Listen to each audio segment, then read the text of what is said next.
जानती तो हो कि हम बगैर कहे एक दूसरे की बात समझ लिया करते।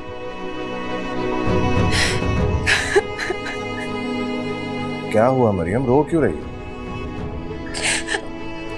भाई मुझे माफ कर दे।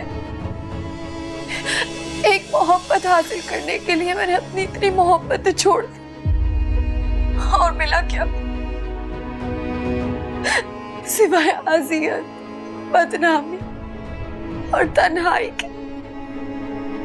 क्या हो गया तुम्हारे ससुराल में? फिर कोई बात हो गई? कुछ कह दिया आंटी ने? काश काश आंटी मुझे पहले जैसे ताने दे देती, बातें सुना देती, शायद इतनी तकलीफ ना होती जितना उमर के इल्जाम लगाने से हुई। क्या कहा है उमर ने?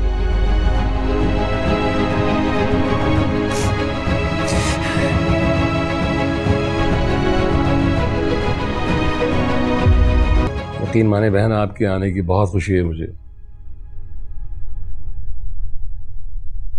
फिजा, जाओ बेटा, कुछ खाने पीने का बंदोबस्त करो।